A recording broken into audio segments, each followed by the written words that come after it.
Olá, o panorama desta terça-feira, 27 de outubro, está começando. Confira agora o que preparamos para esta edição. No Giro de Notícias, Ministério da Saúde reforça que o Brasil só comprará vacinas com eficácia e segurança comprovadas. Mesários terão cuidados sanitários redobrados nas eleições deste ano. Governador de Minas se pronuncia sobre o caso do senador flagrado com dinheiro na cueca. Veja também, pesquisa do IBGE traz importantes dados sobre empresas brasileiras. O Pense Direito de hoje vai mostrar as particularidades de mais um ramo de atuação do direito, comportamento. Você já ouviu falar e sabe o que é a cultura do cancelamento? Essas e outras notícias agora no Panorama.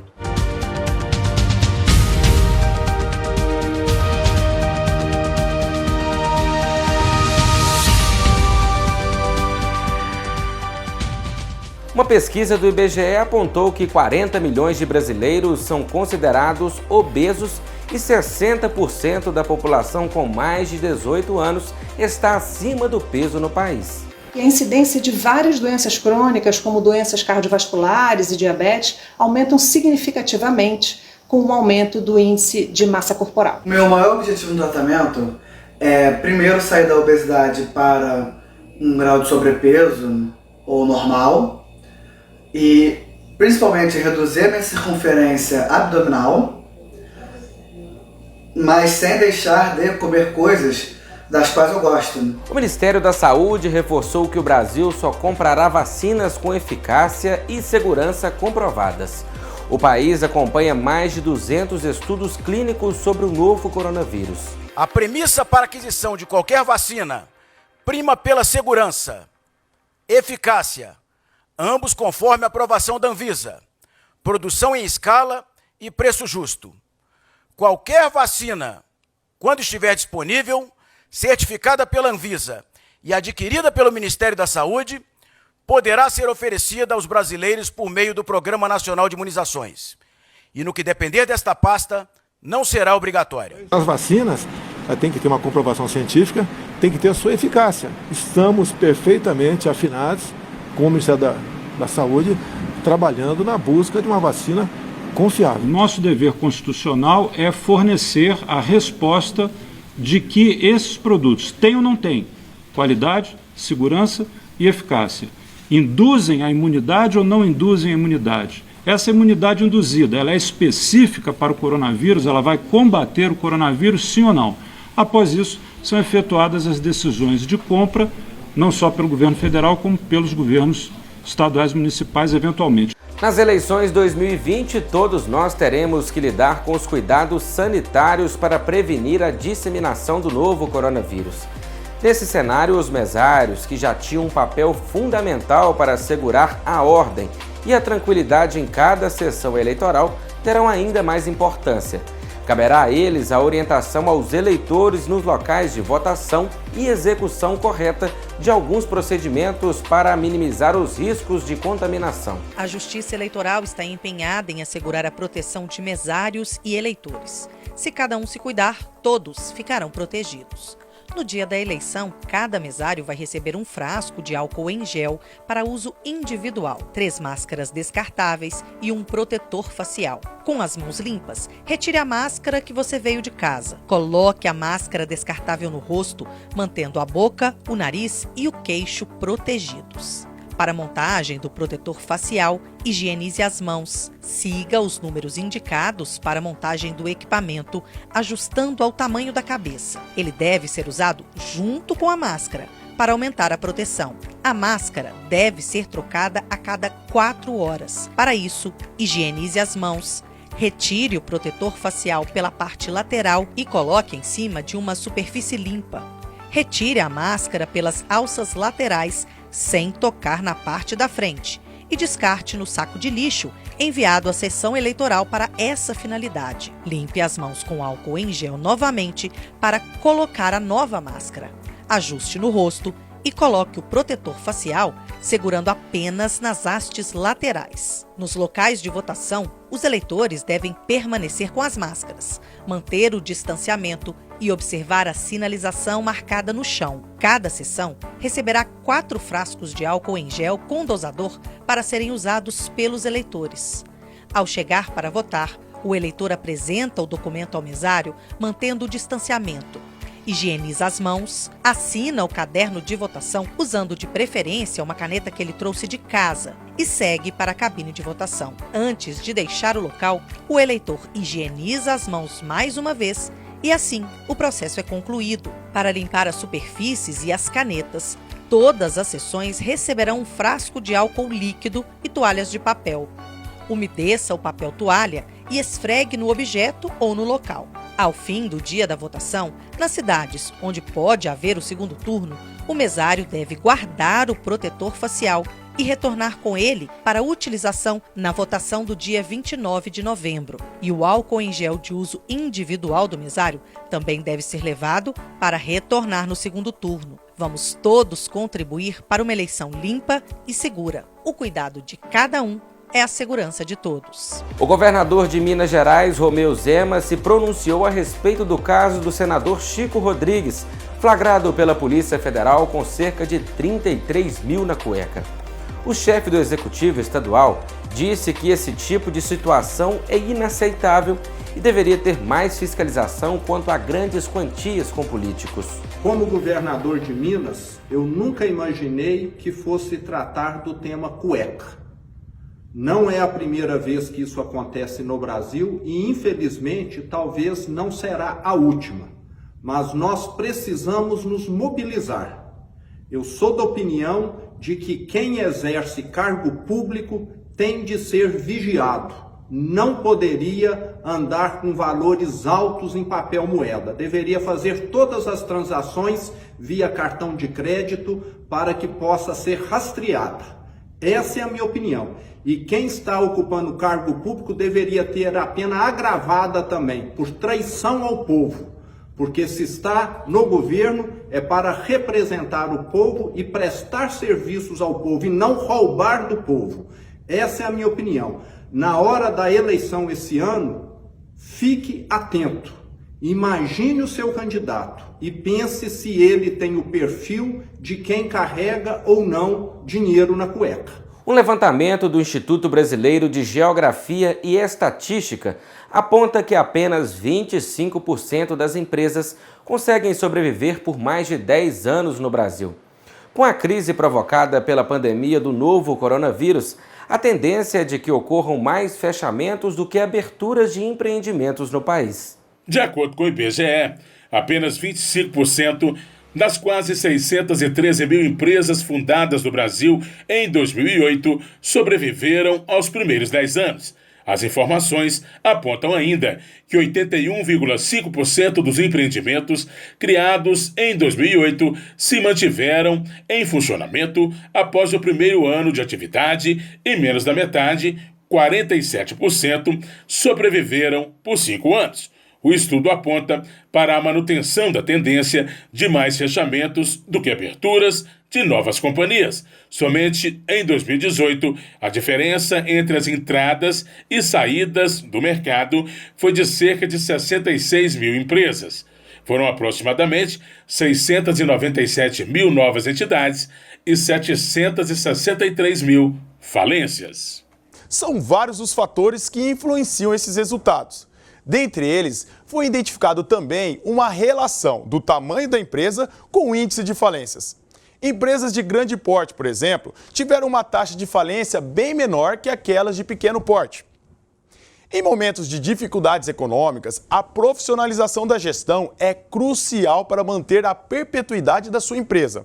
Nessa ótica, cito práticas importantes que já foram tratadas aqui, pessoal, de uma forma mais intensa, como, por exemplo, ter o controle financeiro, um bom planejamento estratégico, além de não misturar as movimentações pessoais com as da empresa. Acontece, pessoal, que muitos empresários, antes de buscar aproveitar melhor a atividade já existente, por exemplo, melhorando o atendimento dos seus clientes ou até mesmo o entendimento dos custos dos produtos e serviços, tem, infelizmente, atuado sem planejamento e sem entender a prioridade da empresa, para poderem, assim, empreender em inovações ou novas tecnologias, sem estar naquele momento adequado. O IBGE vê uma mudança na dinâmica empresarial brasileira nos 10 anos finalizados em 2018. A taxa de entrada foi superior à de saída no período de 2008 a 2013. A partir de 2014, houve uma inversão, com a taxa de saída superando a de entrada. Em comparação com 2017, houve uma queda de 1,5% no número de empresas ativas. Já as pessoas com alguma ocupação e assalariadas cresceram 1,3%, alcançando 419 mil postos de trabalho. Com as variações, o Brasil fechou 2018 com 4,4 milhões de empresas ativas. Elas ocupavam 38 milhões de pessoas, sendo 32 milhões, 83%, como assalariadas e 6 milhões, 16%, na condição de sócios ou proprietários. Mas, felizmente, para muitas pessoas, a falência e o fechamento de uma empresa nem sempre representam o fim. Acredite em você, olha para a luz e comece de novo. Agora, não tente subir a qualquer preço, não tente resolver o problema a qualquer preço, não tente sair do fundo do poço por qualquer medida. Olha, joga uma corda, alguém me salva, socorro, fura buraco, trepa, tenta subir. Então, se você cair de novo, você vai se ralando de uma tal maneira que talvez você não tenha condição psicológica de se refazer. Então não força. Você está inteiro, você está aí. Lembra que lá na ponta tem uma família, lá na ponta tem muitas pessoas que te querem bem. Não importa quem está te jogando pedra. Lá em cima tem muita gente que te quer bem.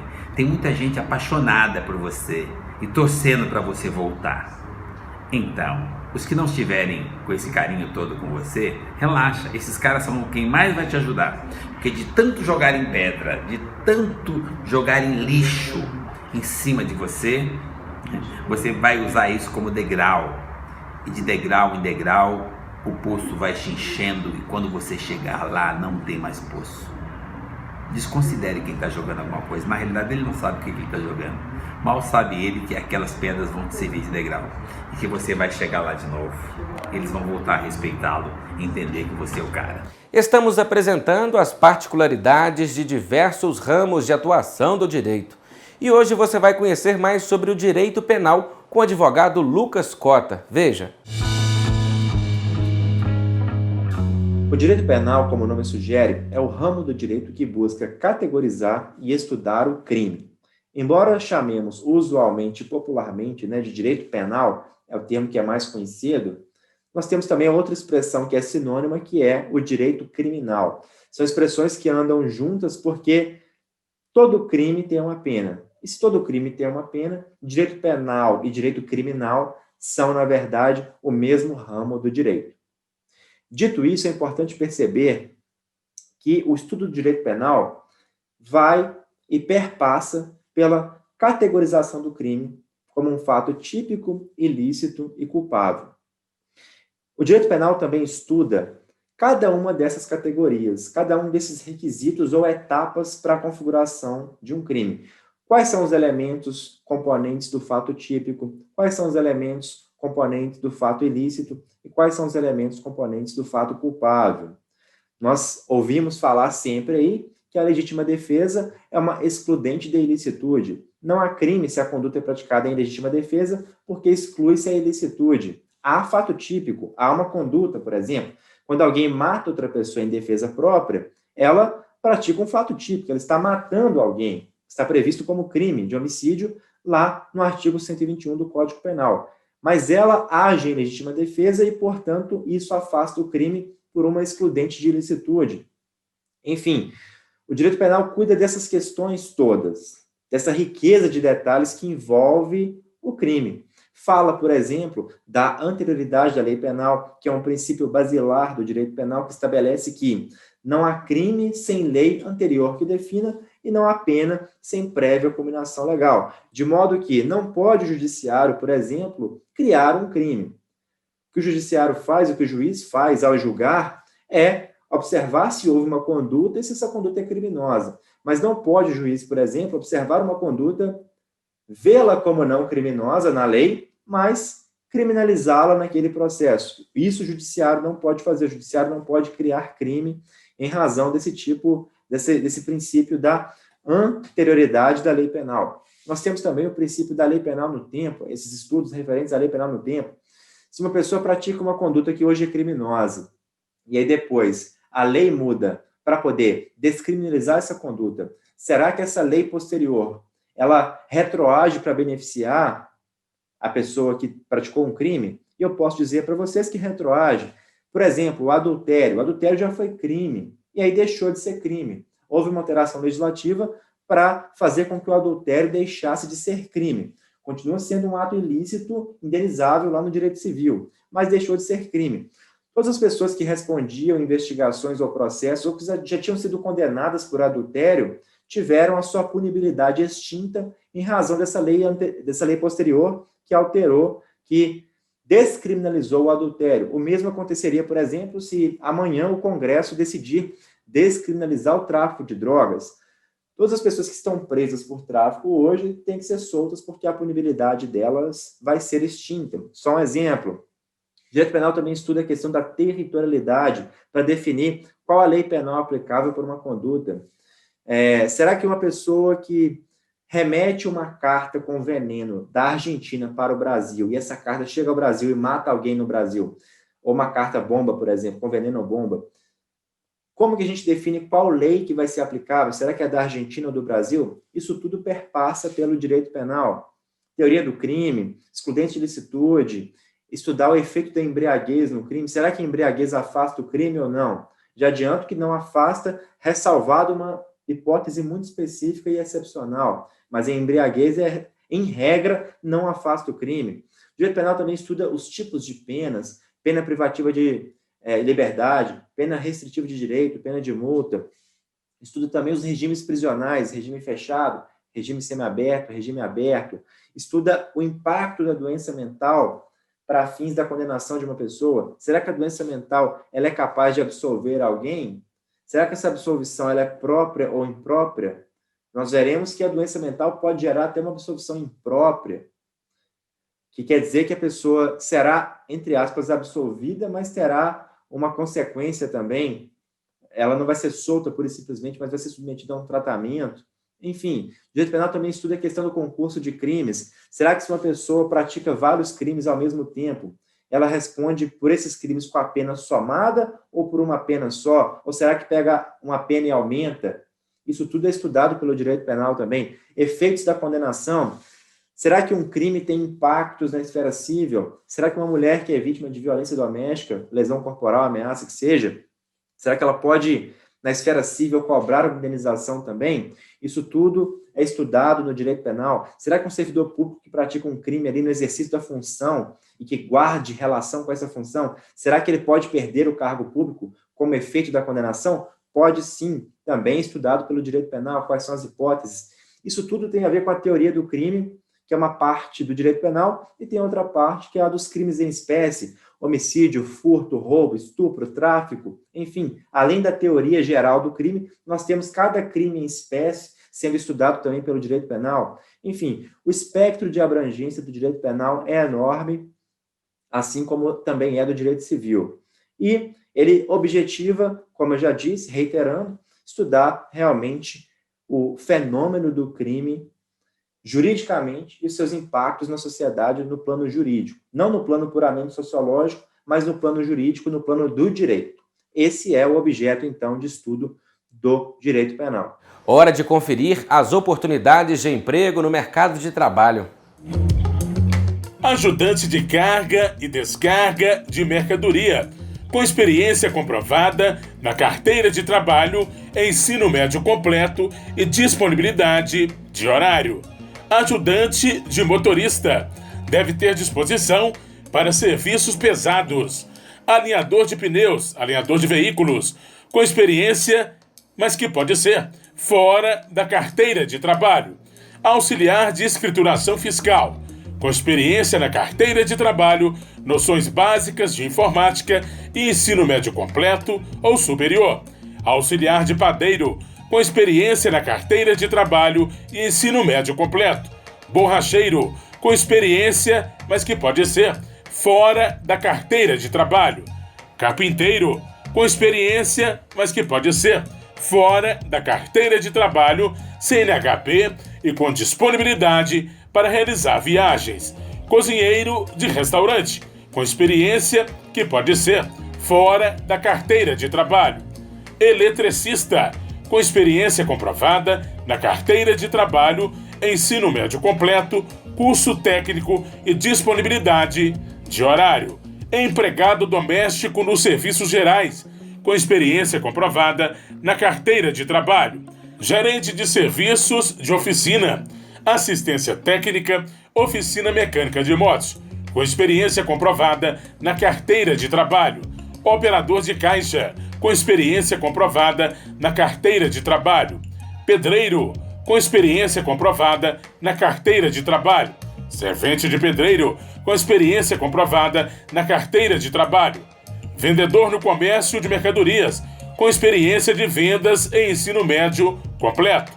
Vendedor de serviços, cursos de graduação e pós-graduação, ensino médio completo e disponibilidade de horário.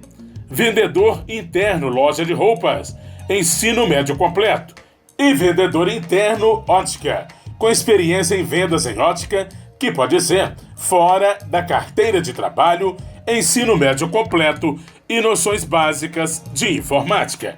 A carta de encaminhamento pode ser impressa pelo aplicativo Cine Fácil ou portal Emprega Brasil, ou agendando o atendimento presencial no link www.mg.gov.br/agendamento.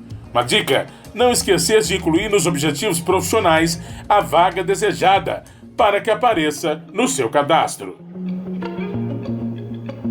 Acompanhe agora a previsão do tempo para Caratinga e região. Quarta-feira em Caratinga, a expectativa é de sol na parte da manhã e chuva durante a tarde e a noite. A temperatura mínima esperada é 20 e a máxima de 31 graus. Em Bom Jesus do Galho, a expectativa é de sol com muitas nuvens durante o dia. Períodos de tempo nublado com chuva a qualquer hora. A mínima é 21 e a máxima pode chegar a 27 graus. Amanhã em Vargem Alegre, previsão de sol com aumento de nuvens de manhã, pancadas de chuva à tarde e à noite.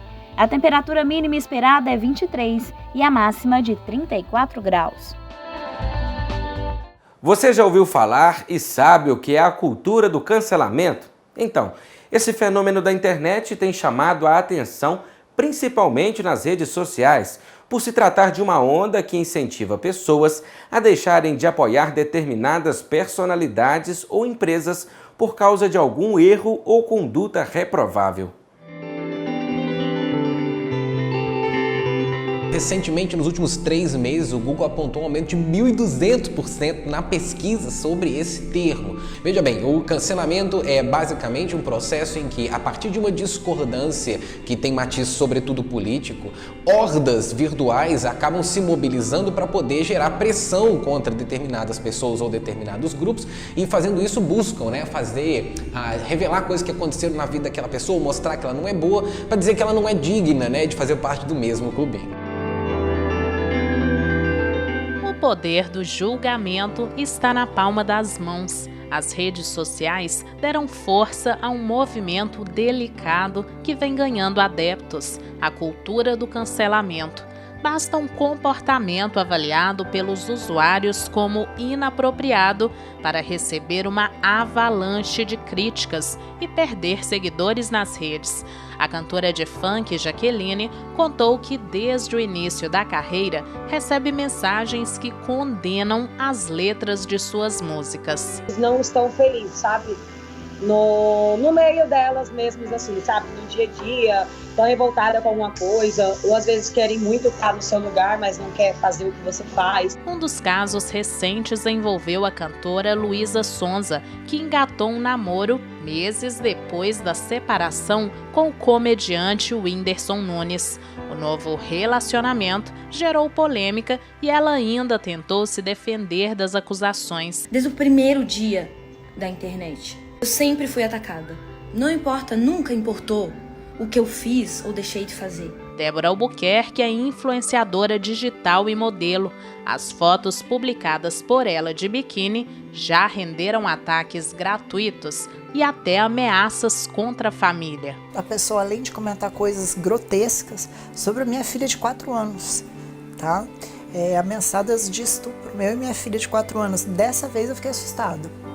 Quando é comigo, é uma coisa, mas quando é com uma criança de 4 anos, envolve um fator muito grave e a gente se assusta. No início da pandemia do novo coronavírus, Gabriela Pugliese recebeu críticas duras após desrespeitar a recomendação de isolamento social.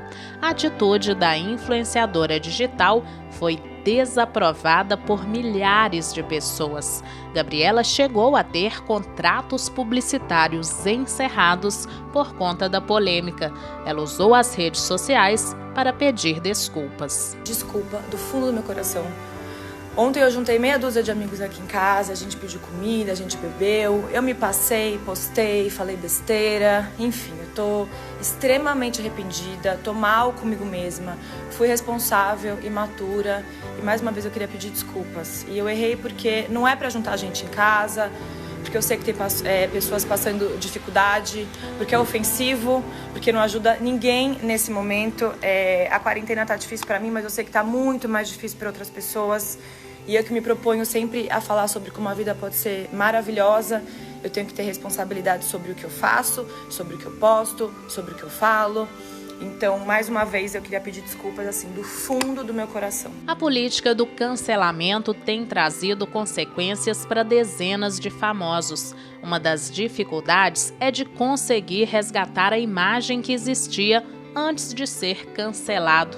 O julgamento nas redes é o retrato do uso imprudente das plataformas. A liberdade de expressão, ela tem limites e ela precisa ser utilizada não só com responsabilidade, mas também com toda a segurança. Muitas vezes os usuários se escondem em contas falsas para propagar mensagens de ódio, mas o advogado garante que é possível identificar os perfis suspeitos que podem responder na esfera civil ou criminal. A responsabilidade dessa pessoa que administra o perfil social, que imputou essa ofensa, que teve essa conduta que se enquadra no tipo penal, ela vai responder por esse crime. Refletir sobre o impacto das ações é sempre o melhor caminho. A cultura de cancelamento não é uma atitude de alguém que tenta construir um mundo melhor, não é uma atitude de alguém que espera que o outro consiga se desconstruir, consiga pensar, consiga mudar de opinião, consiga dar um passo à frente. Até porque quem participa dessa cultura tampouco tem qualquer interesse de dar um passo à frente, de ser melhor e de crescer dentro dos seus pensamentos. A cultura de cancelamento é uma forma de anular o outro, é uma forma de exterminar da minha linha de pensamento todo mundo que pensa diferente de mim e me manter seguro e quietinho no meu nicho.